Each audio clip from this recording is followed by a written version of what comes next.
이 설교를 이제 준비하면서 이제 인터넷을 검색을 하다 보니까 눈길이 가는 그 글이 있어서 소개를 해드리겠습니다.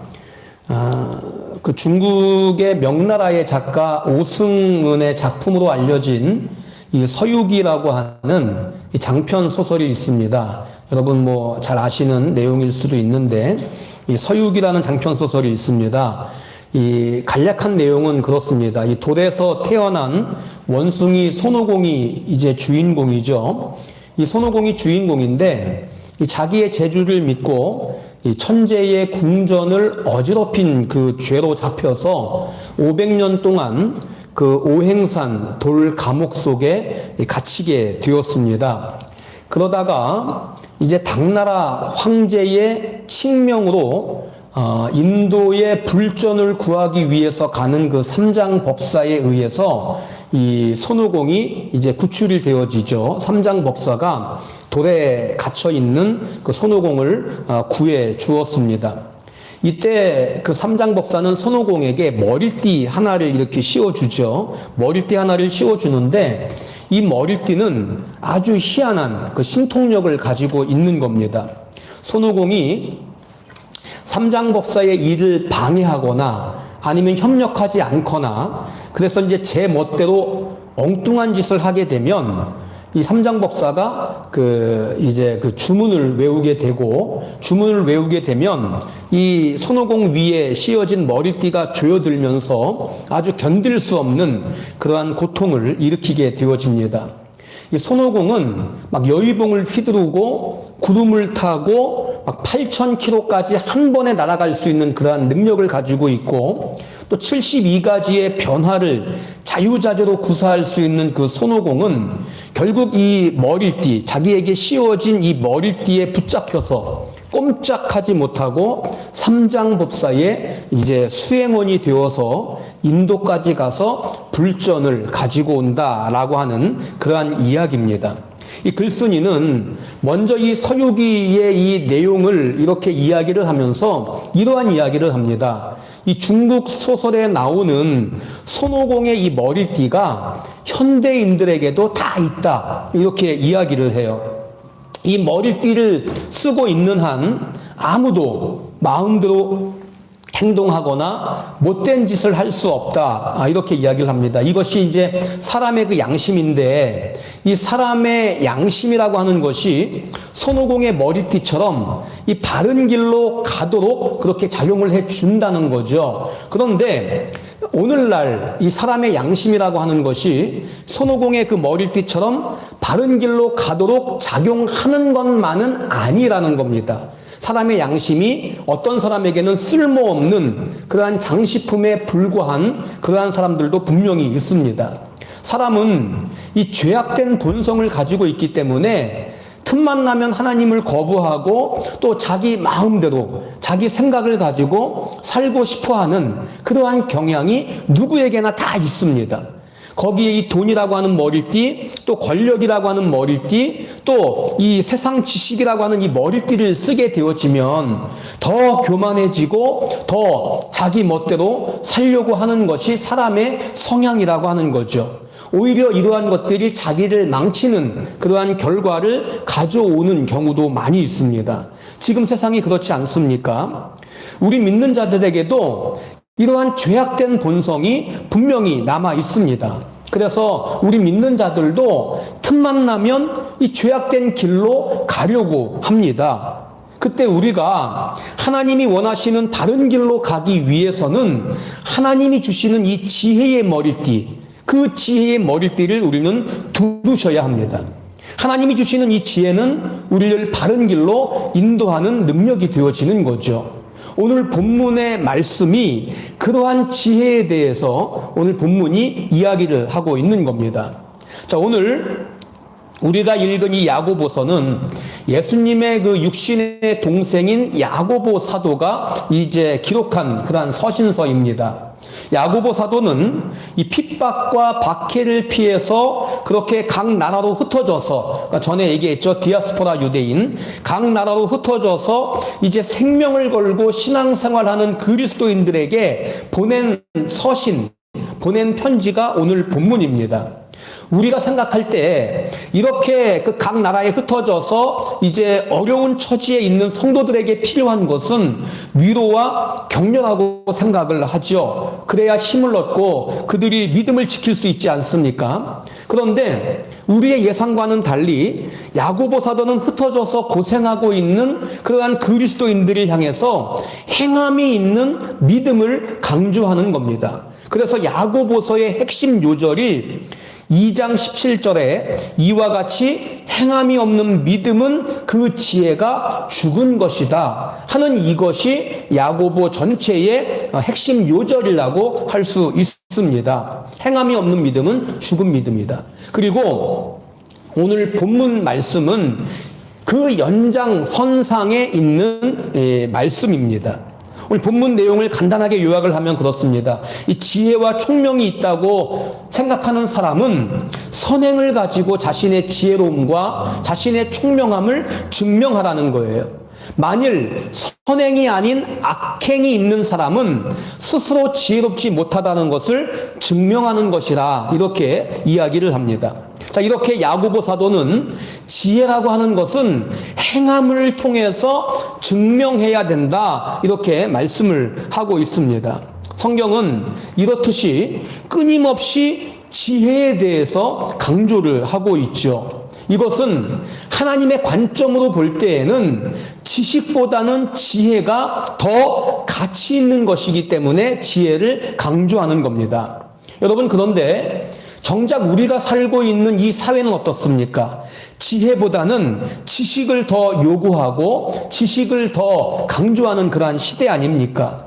10년이 되면 회사마다 신입사원을 뽑죠. 그런데 회사가 이 신입사원을 선발하는 기준이 어떻습니까? 어느 학교를 졸업했느냐, 학점은 얼마나 받았느냐, 또 영어 토플은 점수가 얼마나 나오느냐, 어떠한 자격증을 가지고 있느냐 등등. 물론 지금은 좀 많이 바뀌었다고는 하지만 아직도 여전히 신입사원을 이렇게 뽑을 때 지혜를 테스트하기보다는 지식을 테스트하는 그러한 사회 아닙니까? 그러니까 무엇을 알 수 있냐 하면 세상은 아직도 지혜보다는 지식을 더 선호하고 지식을 더 요구하고 지식을 더 인정하는 그러한 사회라고 하는 겁니다. 그러니까 이러한 우리의 태도에 대해서 생각하게 만드는 결과 하나를 소개를 하겠습니다. 오래전에 리더스 다이제스트라고 하는 잡지에 실린 기사 내용인데요. 세계적으로 공헌한 발명가, 또 학자, 의사들, 그러니까는 그들의 IQ가 대부분 90에서 110 정도, 그 정도 사이였다고 합니다. 그러니까 지능지수가 평균 정도나 평균 이하, 이러한 사람들 중에서 훌륭한 업적을 남긴 사람들이 많이 있었다는 거예요. 그 이유를 분석을 해보니까 IQ가 좋은 사람들의 대부분은 끈기가 없다는 거예요. 그러니까 말은 잘하고 머리는 좋은데 노력하지 않는다는 겁니다. 그러니까 무엇을 말하는가 하면 많이 배웠다, 또 머리가 좋다, 이러한 것이 인생을 살아가는데 또 자신에게나 다른 사람에게 반드시 이것이 유익한 것은 아니라는 겁니다. 그래서 성경은 이 지식보다 오히려 더 지혜를 강조하는 것인지도 모르겠습니다. 그런데 오늘 성경이 우리에게 가르쳐주는 지혜, 오늘 본문을 통해서 우리에게 말씀하고 있는 이 지혜가 두 가지가 있어요. 그 두 가지 지혜가 뭐예요? 땅에 속한 지혜를 이야기하고 또 하나는 하늘에 속한 지혜, 위로부터 난 지혜를 이야기를 하고 있습니다. 먼저 땅에 속한 지혜, 그 땅에 속한 지혜의 정체가 무엇입니까? 14절에서 보니까 시기, 다툼, 자랑, 거짓말 이러한 것들을 이야기하면서 15절을 보니까 이러한 것들은 땅 위의 것이고 정욕적인 것이고 귀신의 것이다, 이렇게 이야기를 하고 있죠. 여러분, 땅 위의 것, 이것을 이전 성경을 보니까 세상적이요 이렇게 표현이 되어 있습니다. 이 말은 어떤 말이냐 하면 당장 눈앞의 것만 보는 겁니다. 당장 눈앞에 세상적인 이익만 생각을 하는 거예요. 그리고 훗날 내세, 훗날의 심판 이러한 것들은 생각하지 않기 때문에 당장 눈앞에 보이는 이득, 이익 이것만을 생각하는 그 어리석은 행동, 그것을 세상적이라 이렇게 표현을 하고 있습니다. 또 정욕적이라고 하는 것은 영적이라고 하는 것과는 반대되는 그런 의미로 육신적인 것이라는 것을 의미하는 겁니다. 또 귀신의 것, 이 귀신의 것이라고 하는 것은 이전 성경에 보니까 마귀적이요 이렇게 표현이 되어 있는데, 이 말은 마귀의 유혹을 받아서 마귀의 지배를 받는 상태를 의미하는 겁니다. 여러분, 그런데요, 특이한 것이 있어요. 세상적이고 정욕적이고 마귀적인데 이것도 뭐라고 얘기해요? 이러한 지혜다. 15절에 보니까 이러한 지혜라고 이야기를 하고 있습니다. 이 부분을 유진 피터슨의 메시지 성경으로 보니까 15절 이 부분이 어떻게 표현되어 있냐 하면 이렇게 표현이 되어 있어요. 짐승같이 약삭 빠르고 악마같이 교활한 속임수, 이렇게 되어 있습니다. 그런데 야고보 기자는 이것도 뭐라고 얘기하는 거예요? 지혜라, 이렇게 표현을 하고 있습니다. 오늘날 자신의 이익을 위해서는 약삭빠르게 행동을 하고 속이고 부정을 저지르면서도 이득을 취한다면 그것을 가지고 세상 사람들은 뭐라고 얘기해요? 아, 지혜롭다, 이렇게 표현하지 않습니까? 여러분, 세상에서는 이와 같은 지혜들이 굉장히 많이 있습니다. 그런데 이러한 것들도 물론 지혜라고 포장은 하지만 결국 이것은 어떠한 지혜예요? 땅 위의 지혜라는 거예요. 세상적인 지혜라는 겁니다. 이것은 거짓 지혜라고 하는 겁니다. 자, 이렇게 거짓 지혜가 있는 반면에 또 어떤 지혜를 이야기합니까? 위로부터 난 지혜를 이야기를 하고 있어요. 여러분, 위로부터 난 지혜, 특징은 어떠한 것들이 있습니까? 우리 17절 같이 한번 읽겠습니다. 오직 난 지혜는 첫째 성결하고 다음에 화평하고 관용하고 양순하며 긍휼과 선한 열매가 가득하고 편견과 거짓이 없나니. 첫째 뭐하다고요? 성결하다고 얘기합니다. 위로부터 난 지혜는 첫째 성결하다, 동기가 순수함을 의미하는 겁니다. 반면에 세상 지혜는 동기가 악합니다. 둘째 화평합니다. 하나님과 사람 사이에 화평을 추구하는 거예요. 평화를 추구하는 거예요. 그러나 세상 지혜는 서로 다툼이 치열합니다. 셋째 관용합니다. 이 관용은 넓은 마음이에요. 그러나 세상 지혜는 시기하고 질투합니다. 넷째 양순하다, 다툼을 싫어하는 겁니다. 다섯째는 뭐예요? 긍휼과 선한 열매가 있다. 자, 이것은 상대방을 불쌍히 여기는 마음, 상대방을 긍휼히 여기는 그 마음을 통해서 그들에게 실제적으로 긍휼을 베푸는 행위를 의미하는 겁니다. 여섯째, 뭘 얘기해요? 편견과 거짓이 없다. 사람을 선입관을 가지고 차별하는 것이 아니고 하나님 앞에, 사람 앞에 꾸밈이 없이 진실함을 의미하는 겁니다. 여러분, 이렇게 세상 지혜의 뿌리는 누구에게 오는 거예요? 세상 지혜의 뿌리는 마귀로부터 오는 것이지만 위로부터 난 지혜는 뿌리가 어딥니까? 하나님으로부터 오는 겁니다. 하나님으로부터 비롯되어지는 거예요. 그렇기 때문에 이 둘을 같은 지혜라고 하는 그러한 단어를 사용하고 있지만 이 둘은 뿌리가 완전히 다르기 때문에 완전히 천지 차이인 겁니다. 오늘 말씀은 이 두 가지의 지혜를 구분하면서 우리에게 어떠한 지혜를 소유하라? 위로부터 난 지혜를 소유하라고 말씀을 하고 있어요.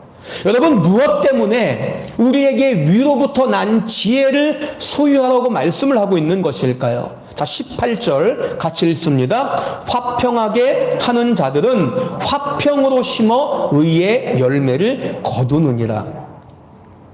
바로 하나님은 우리가 삶 속에서 화평케 하는 자들, 삶 속에서 우리가 화평케 하는 그러한 사람들이 되기를 원하시기 때문입니다.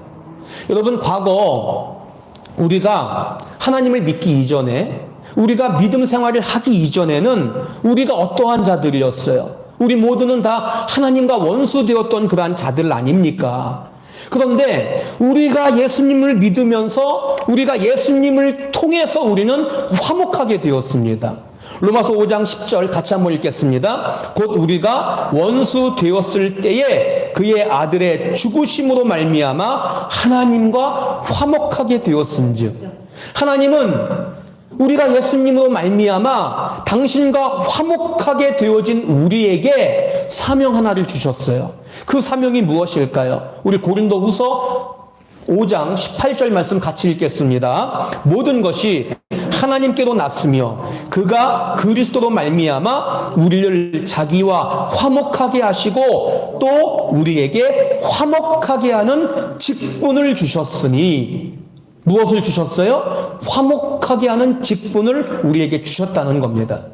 하나님은 우리가 예수님을 믿어서 하나님과 화목하게 되어진 것이 하나님의 은혜임을 말씀을 하세요. 그러면서 우리가 먼저 하나님과 화목하게 되어지는 그 은혜를 누렸으니 너희들도 세상 속에서 마땅히 뭐하라? 마땅히 화목함을 심어야 한다라고 말씀을 하고 있습니다.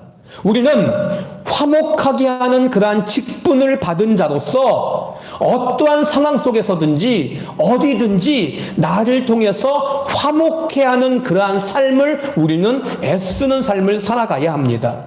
여러분, 예수님께서 산상수훈의 그 팔복을 통해서 이런 말씀을 하세요. 화평케 하는 자는 복이 있나니 그들이 하나님의 아들이라 일컬음을 받는다라고 말씀을 하셨습니다.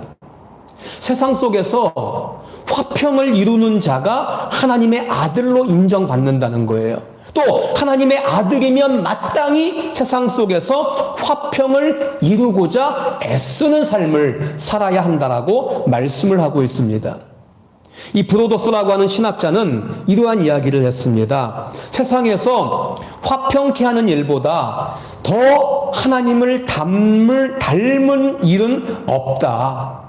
우리가 하나님의 성품을 닮아간다라고 하는 것은요, 내가 속해 있는 모든 공동체에서 화목을 이루고자 노력하는 거예요.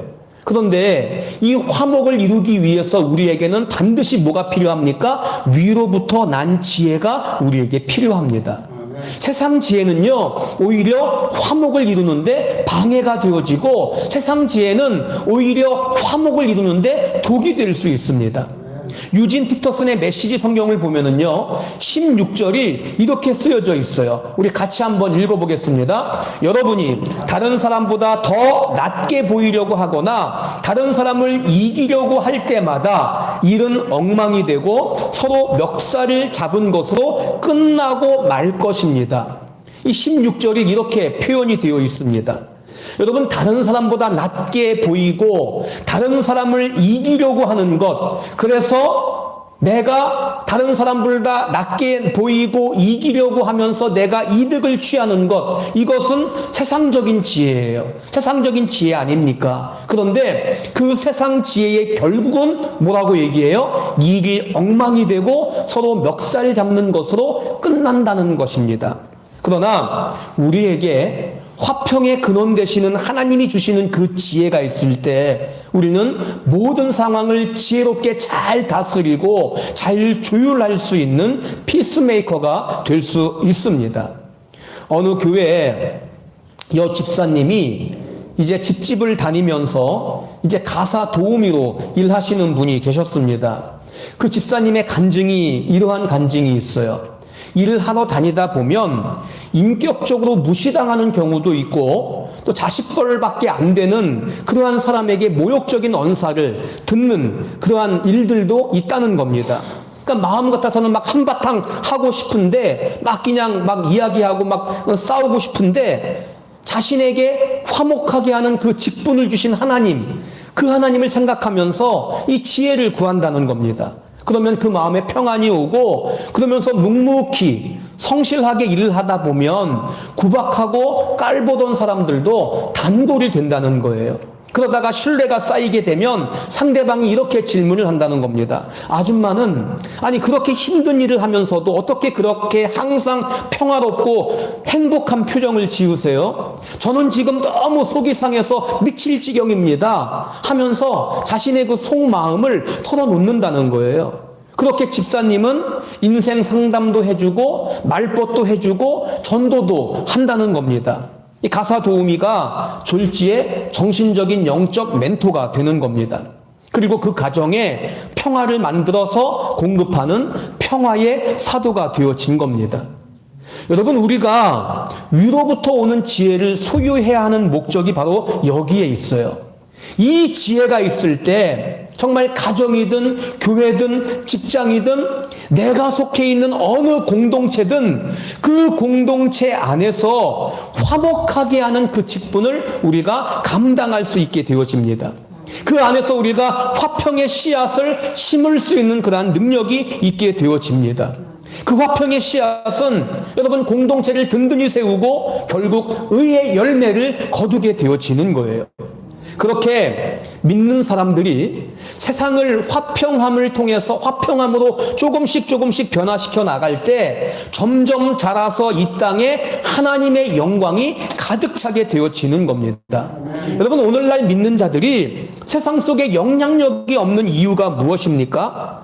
화평케 하는 그 직분을 감당치 못하기 때문이에요. 우리가 화평의 씨앗을 세상 속에 내가 속해 있는 그 삶 속에 심지 못하기 때문입니다.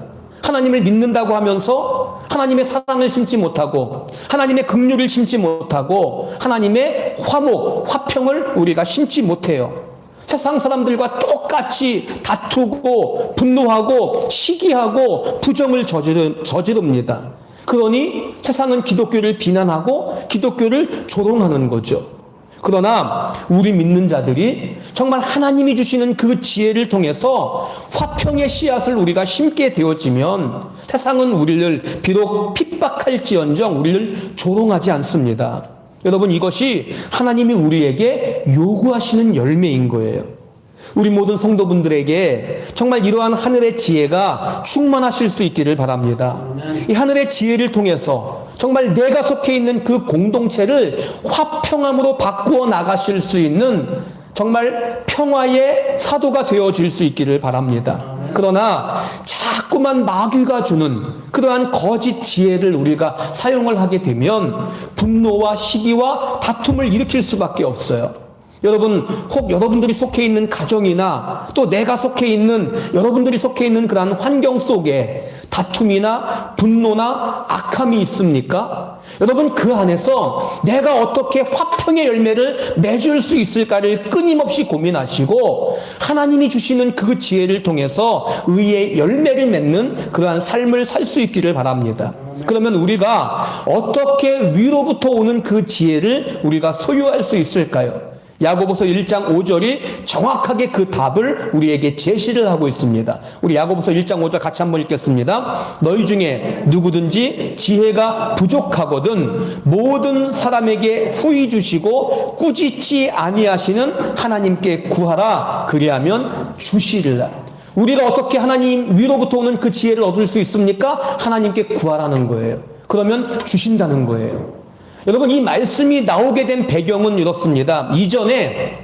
이 말씀 이전에 믿음의 시련이 있을 때 기쁘게 여기라. 이 믿음의 시련이라고 하는 이 말씀부터 시작이 되어집니다.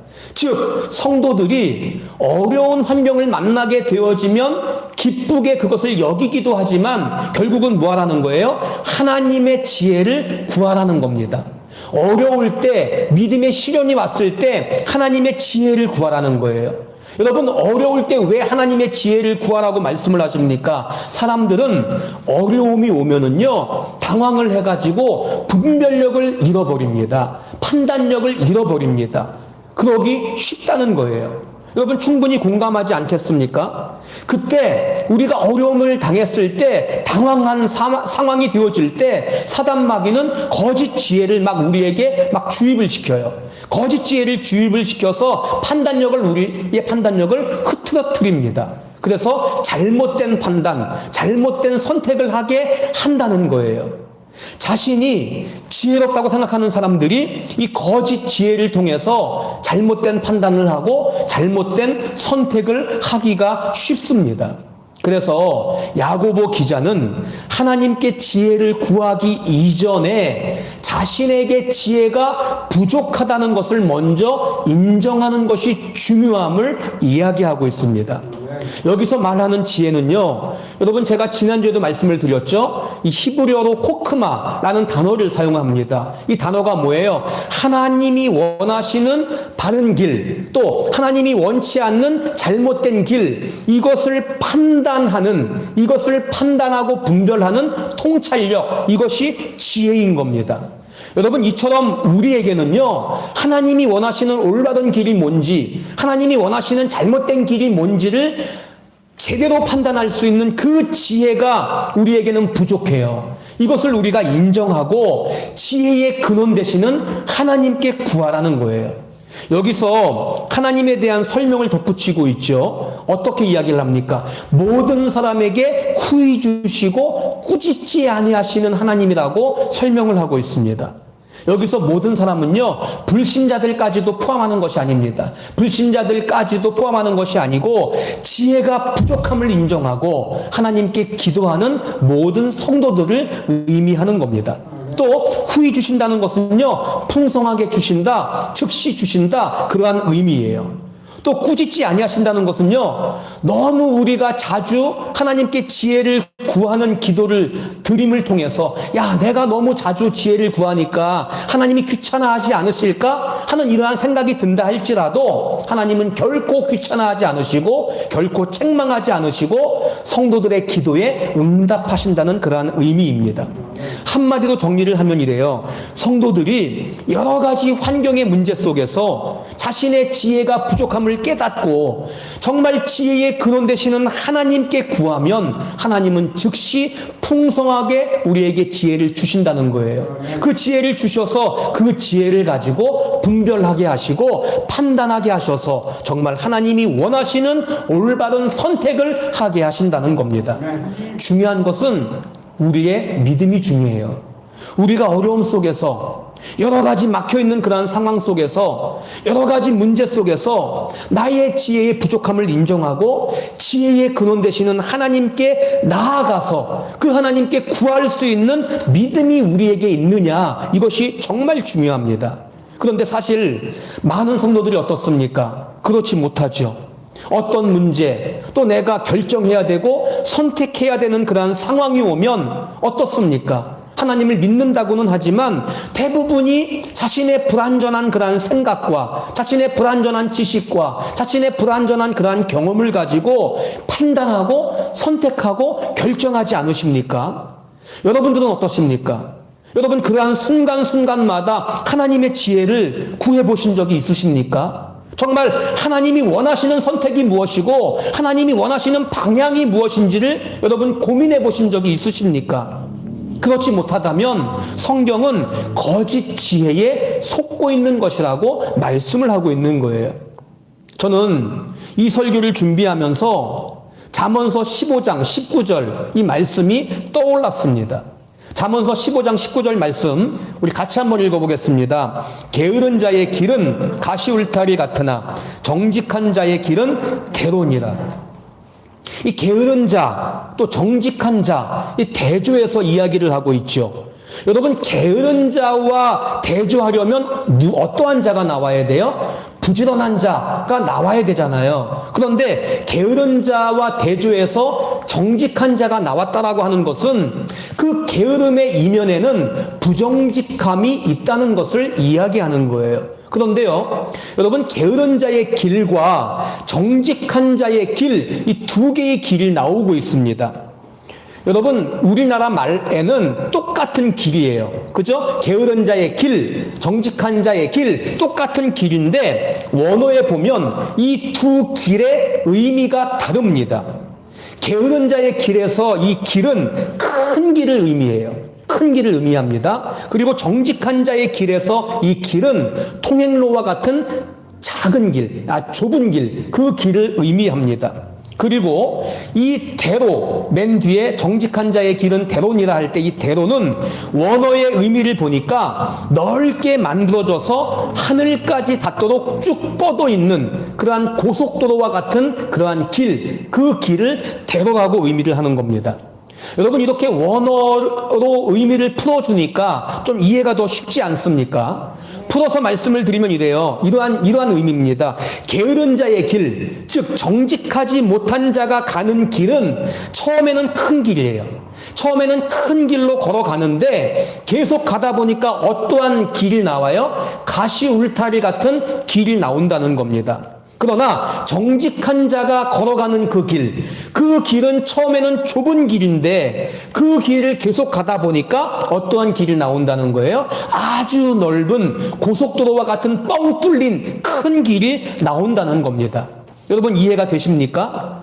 저는 게으른 자, 그 게으른 자는 오늘날 자신의 지식과 자신의 경험, 자신의 생각을 의지하는 이 거짓 지혜를 가지고 사는 사람들이라고 저는 생각을 합니다. 그들은 처음에 넓은 길을 선택을 해요. 왜 넓은 길을 선택할까요? 자신의 생각과 자신의 경험으로 볼 때 그 길이 나에게 이득이 되는 길이에요. 그 길이 정말 쉬워 보이는 길이에요. 그렇기 때문에 그냥 눈앞에 보이는 쉬운 길, 나에게 이득이 되는 그 좋아 보이는 그 길을 선택하고 걸어가는데, 걸어가다 보면 어떤 길이 나오는 겁니까? 결국은 가시 울타리를 만나게 되어지는 겁니다.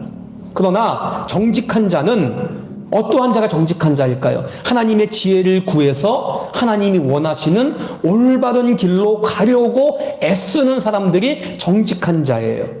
그들은 어떻게 길을 선택하는 겁니까? 나에게 이득이 되느냐, 이득이 되지 않느냐, 이것으로 선택하는 것이 아니라 하나님의 지혜를 구해서 정말 하나님이 원하시는 길이냐, 하나님이 원하지 않는 길이냐, 이것으로 선택을 하는 겁니다.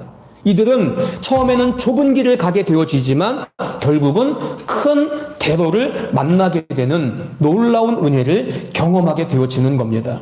저는요, 우리 모든 성도분들이 정말 모든 상황 속에서 아무리 그것이 작은 선택의 순간일지라도, 작은 결정의 순간일지라도, 여러분 지금까지 어떻게 선택하셨습니까? 지금까지는 내 생각과 내 경험을 가지고 선택하셨다면, 이것이 나에게 이득이 되느냐, 이득이 되지 않느냐, 이것으로 선택하셨다면 이제는 그러한 것들을 좀 내려놓았으면 좋겠습니다. 인간의 생각이라고 하는 것은요, 결국 나에게 이득이 되느냐 안 되느냐 이것을 따지게 되어지고 결국은 그쪽으로 기울어지게 되어 있습니다.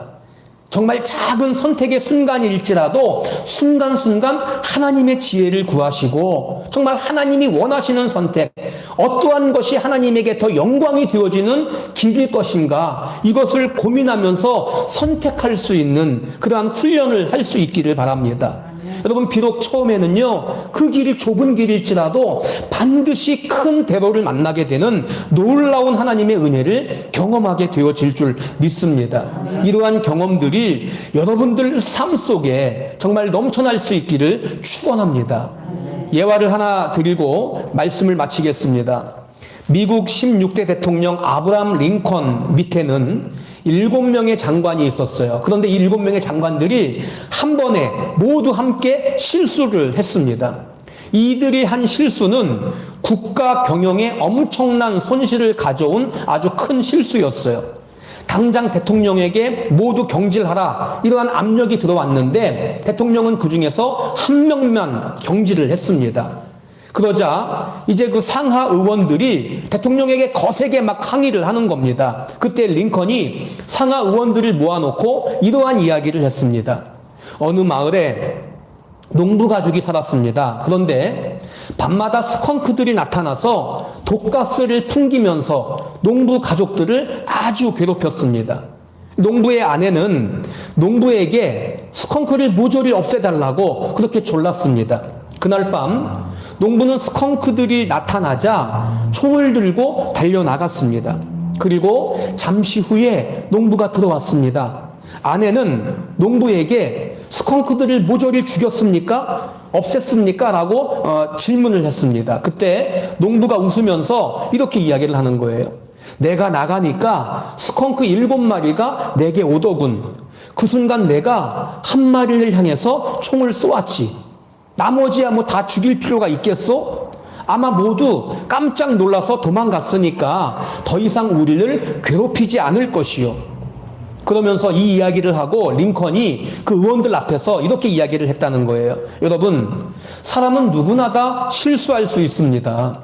실수한 사람들에게 실수를 만회할 기회를 주는 것이 더 낫겠습니까? 아니면 그들을 몽땅 교체해서 다른 사람들도 똑같은 실수를 반복하게 만드는 것이 낫겠습니까? 그러니까 이 말을 들은 상하 의원들이 모두 고개를 끄덕였습니다. 그리고 나머지 6명의 장관들은 심기일전에서 충성을 다했다라고 하는 그러한 일화가 있습니다. 여러분, 링컨은요, 대통령 때 그 백악관 안에다가 기도하는 장소를 따로 만든 사람이에요. 기도하는 장소를 만들고 아무리 바쁜 와중이라고 할지라도 꼭 그 기도 시간을 지켰다라고 합니다. 여러분, 그 기도하는 장소에서 링컨이 그곳에서 무엇을 기도했을까요? 분명 국정 운영을 위해서 솔로몬이 구했던 그 지혜를 구했을 겁니다. 위로부터 오는 그 지혜를 구해서 그 지혜를 통해서 사람들을 잘 다스리고 또한 나라의 또 국정을 잘 운영했습니다. 위로부터 오는 지혜를 사모하고 구했던 링컨은 여러분 지금까지도 미국에서 가장 위대한 대통령 중에 한 명으로 미국인들에게 각인되어지고 있습니다. 여러분, 지금 이 시대에 우리에게 필요한 것은 무엇일까요? 지금 이 악하고 패역한 혼탁한 이 시대 속에서 우리에게 필요한 것은 돈이나 지식 이러한 것들보다 하나님이 주시는 지혜, 정말 위로부터 오는 그러한 지혜가 우리에게 필요합니다. 이 위로부터 오는 이 지혜가 있을 때 마귀에게서 비롯되어지는 거짓 지혜에 흔들리지 않게 되어지고 정말 하나님이 원하시는 그 길로 우리가 올바로 걸어갈 수 있게 되어집니다. 패역하고 혼탁한 세상 속에서 올바로 삶의 방향을 우리는 바로잡을 수 있게 되어집니다. 위로부터 오는 지혜는 우리에게 생명의 젖줄이 되어지는 겁니다. 위로부터 오는 지혜가 있을 때 오늘 본문이 말하는 8가지 성품, 그 성결, 화평, 관용, 양순, 긍휼, 선함, 편견 없음과 진실을 맺게 되어지는 겁니다. 그리고 이 덕목은요, 화평이라고 하는 의의 열매를 맺게 되어서 우리가 선하신 하나님의 자녀임을 증명하는 겁니다. 만일 이러한 지혜의 열매들이 없어서 우리가 있는 곳이 시기와 다툼과 분노와 무질서 이러한 것들이 판을 친다면 여러분, 우리의 믿음은 죽은 믿음인 거예요. 여러분들이 한번 점검을 해보시기 바랍니다. 여러분들이 속해 있는 곳, 그곳이 가정이든 직장이든 교회든 그곳에 다툼과 시기와 부정이 있습니까? 아니면 그곳에 사랑과 화평이 있습니까? 여러분들의 믿음은 산 믿음입니까? 아니면 죽은 믿음이십니까?